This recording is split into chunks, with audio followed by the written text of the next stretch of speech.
yang mengatakan bahwa saat ini kita wajib untuk cemas. Saya ingin memberikan kepada Anda beberapa masukan dari fokus group discussion kami dengan beberapa teman yang sangat concern, sangat mencintai Indonesia tercinta ini. Sahabat Indonesia, itu 5 rekomendasi yang saya sampaikan agar Presiden Prabowo bisa bertahan. Kita tidak menginginkan perubahan rezim yang signifikan, kita mulai taat terhadap konstitusi, tapi ada prasyaratnya. Harus ada perubahan-perubahan yang signifikan yang dilakukan oleh Presiden Prabowo. Kalau tidak, wassalam.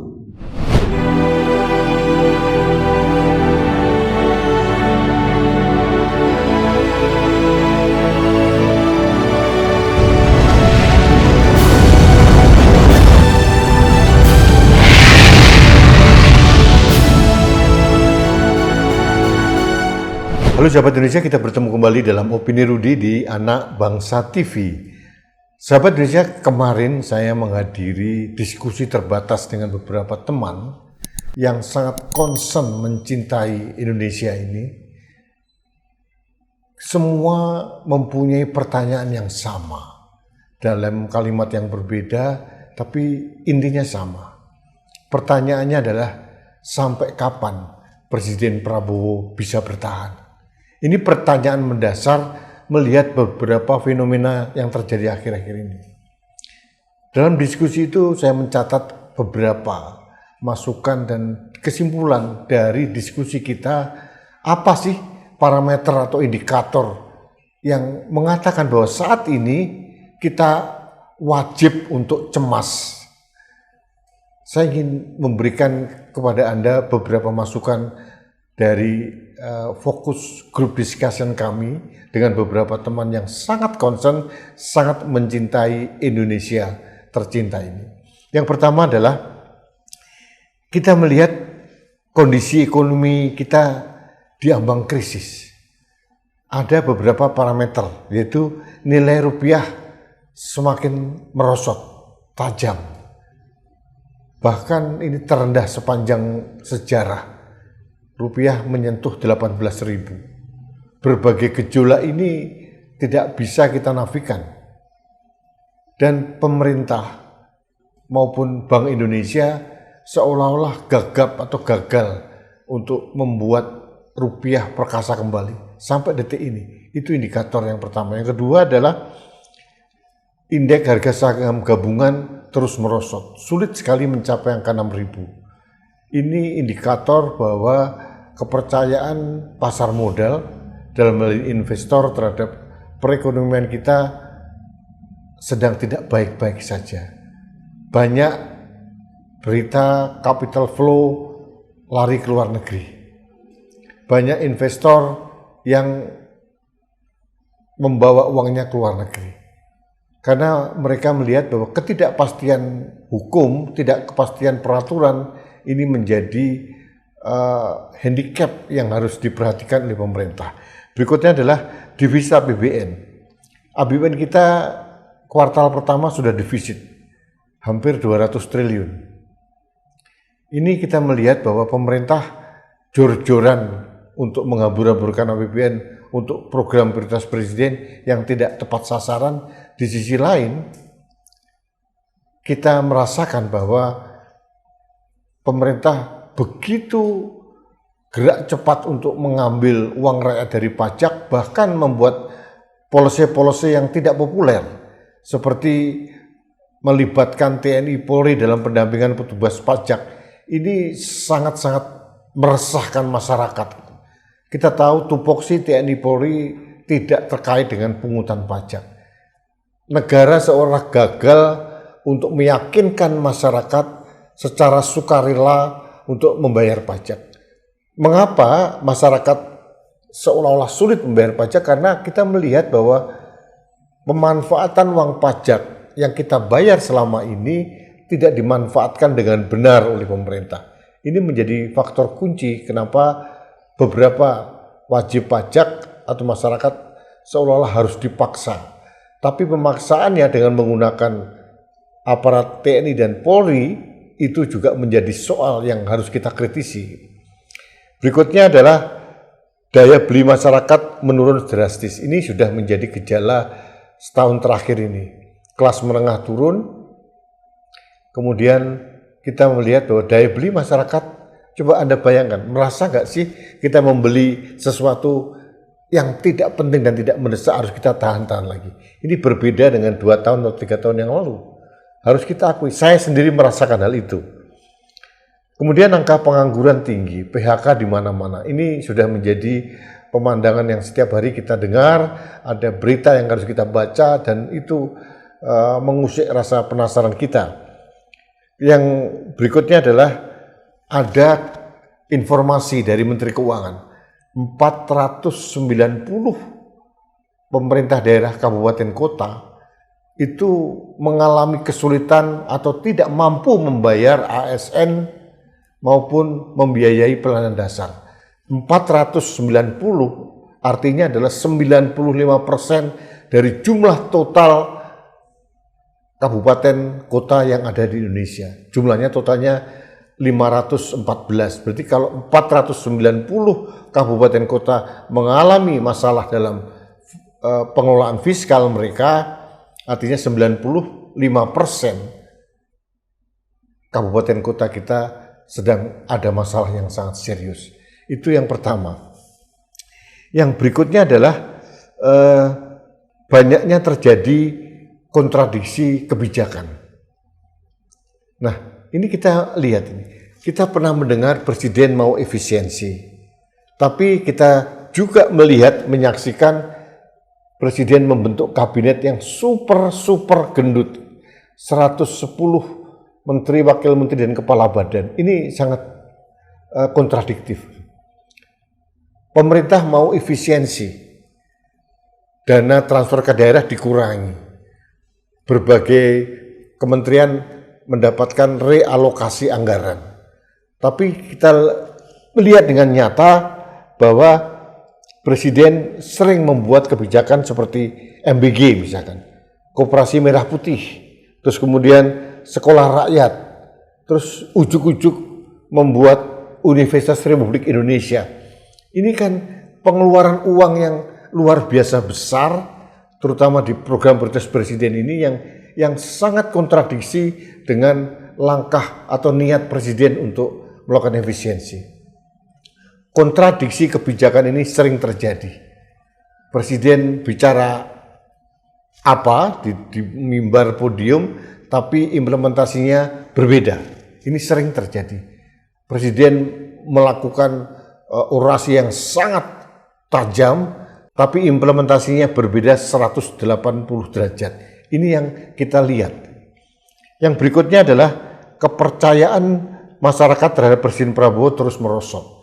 Dari gejala-gejala atau indikator yang saya sampaikan di atas, wajar sekali kalau kepercayaan publik terhadap pemerintahan Presiden Prabowo itu menurun secara drastis. 7 bulan yang lalu masih mencapai 81,2%. Sekarang anjlok 30,1% menjadi 51,1%. Ini penurunan yang sangat signifikan. Approval rate seorang presiden yang menurun tajam seperti ini harus menjadi perhatian Presiden Prabowo. Yang keempat adalah kepercayaan publik terhadap penegakan hukum terjun bebas. Kita melihat nih, kasus Febri Ardiansah. Publik disuguhi drama bagaimana penanganan kasus ini penuh dengan drama dan sandiwara. Kita disuguhi informasi-informasi yang pabaliut, yang menabrak semua aturan yang ada maupun menabrak public common sense. Pemerintah seolah jalan terus, tidak peduli dengan apa yang dilihat dan dirasakan oleh masyarakat.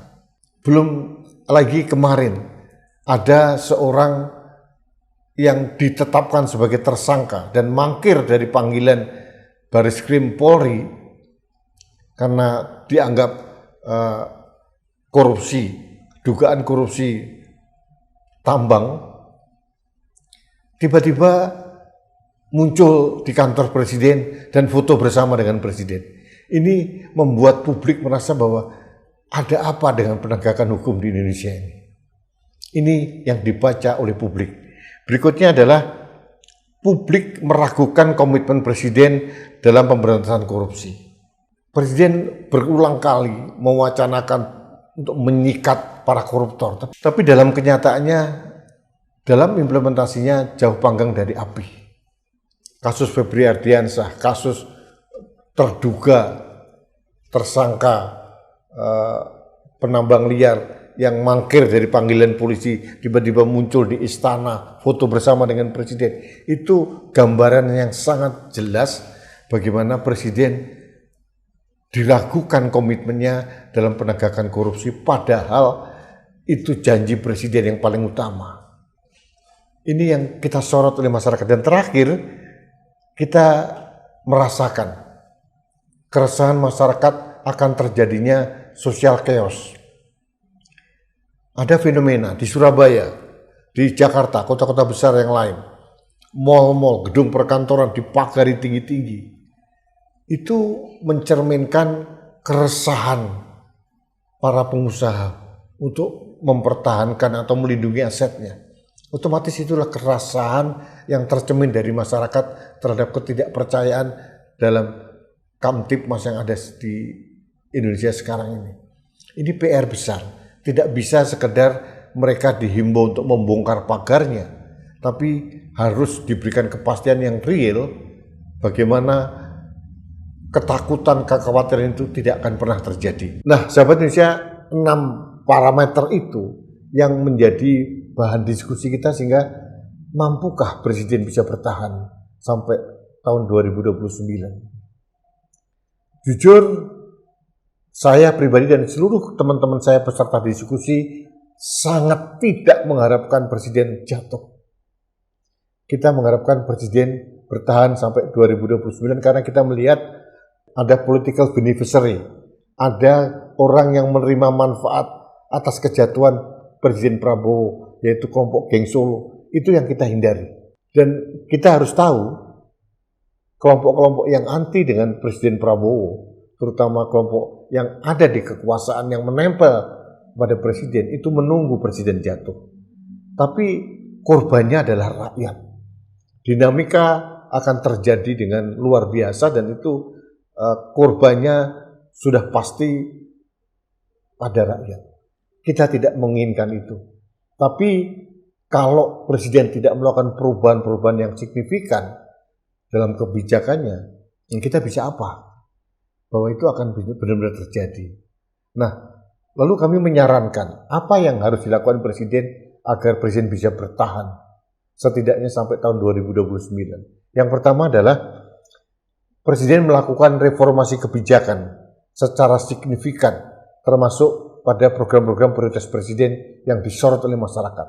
Yang pertama MBG, Koperasi Merah Putih, Sekolah Rakyat, URI, dan kebijakan lain yang memboroskan anggaran APBN itu harus berani dikoreksi. Logikanya, untuk apa presiden memaksakan janji kampanyenya bahwa ternyata tata kelola atau implementasinya berantakan di lapangan? Lebih baik menurut saya presiden mengkoreksi itu semua, kemudian membalikkan semua dana yang ada untuk kesejahteraan masyarakat, seperti katakanlah iuran BPJS masyarakat dibebaskan, subsidi beasiswa ditingkatkan, subsidi ke sekolah, ke kampus ditingkatkan, kesejahteraan guru, dosen ditingkatkan, kemudian memberikan banyak insentif buat kelompok kelas menengah misalkan. Di samping insentif atau bantuan untuk kelompok di grassroots ya. Tapi menurut saya harus ada keberanian presiden untuk melakukan reformasi kebijakan. Kebijakan yang selama ini seperti MBG, Koperasi Merah Putih, Sekolah Rakyat, kemudian membuat 10 kampus URI itu disorot masyarakat akan membebani APBN kita dan ujungnya nanti rakyat akan menjadi sapi perah untuk diperas pajaknya. Nah, kalau presiden berani mengkoreksi hal ini dan meluruskan kembali, saya yakin simpati masyarakat kepada presiden akan naik. Dan otomatis ini menjadi bekal yang sangat kuat buat Presiden Prabowo untuk running di periode kedua nanti. Syaratnya adalah keberanian presiden untuk melakukan reformasi kebijakan. Yang pertama. Yang kedua adalah mendengar masukan dan kritik masyarakat, baik dari koalisi masyarakat sipil, akademisi, pengamat, atau apapun, didengar secara bijak.